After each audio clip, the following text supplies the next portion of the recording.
ابن عم للنبي صلى الله عليه وسلم، اسمه عبيد الله بن العباس، أخو حبر الأمة عبد الله بن العباس.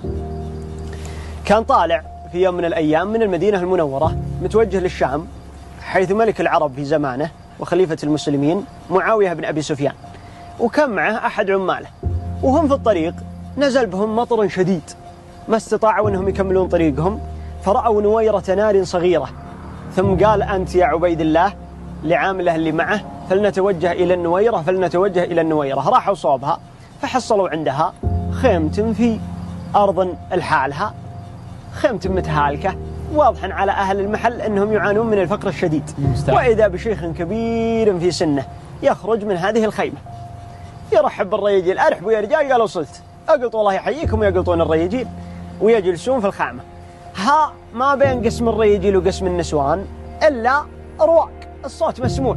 ويروح الشاعر قال لامرأته: أعطيني العنز اللي عندك. قالت: ما عندنا إلا ذا العنز، ورعانا على الله سبحانه ثم على حليبها.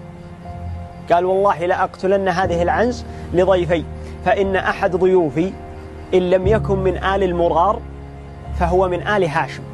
وآل المرار يعنى بهم كندة ملوك العرب في اليمن قبل الإسلام، وسميوا بهذا الاسم لأن منهم ملك كان يلقب بآكل المرار، والقصة في هذا شهيرة ولا نريد أن نتفرع أكثر.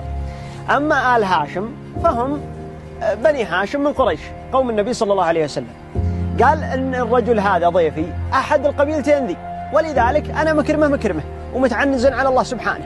فأخذ العنز وقطع رأسها، وعبيد الله يسمع كل الحدث.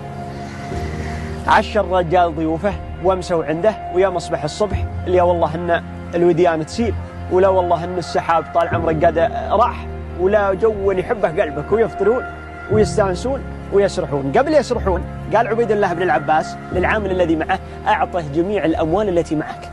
قال: يا أيها الأمير، إن الأموال هذه 500 درهم، والعنز ما تساوي ذا المبلغ ولا حول ذا المبلغ. قال: لقد أعطانا كل ما لديه، فحري بنا أن نعطيه كل ما لدينا. لا إله إلا الله. ثم أعطوه كل ما معهم 500 دينار 500 درهم. ثم رحلوا إلى معاوية. يوم جاءوا معاوية ملك العرب أكرمهم وأنزلهم في منزلتهم الحقيقية.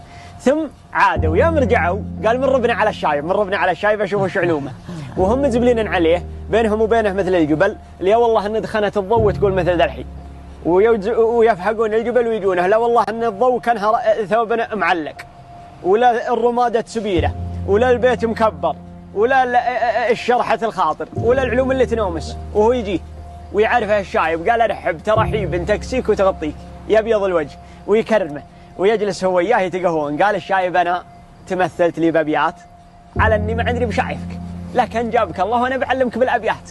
قال: علمني. قال: توسمته لما رأيت مهابة عليه، فقلت المرء من آل هاشم، وإلا فمن آل المرار، فإنهم ملوك عظام من كرام أعاظم. فقمت إلى عنز بقية أعنز لأذبحها، فعل امرئ غير نادم.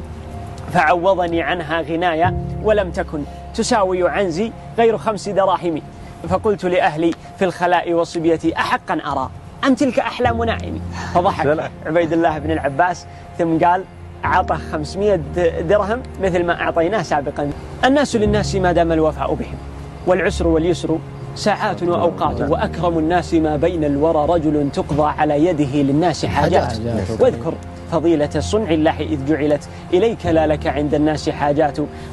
قد مات أقوام وما ماتت فضائلهم، وعاش أقوام وهم في الناس أموات. يا سلام.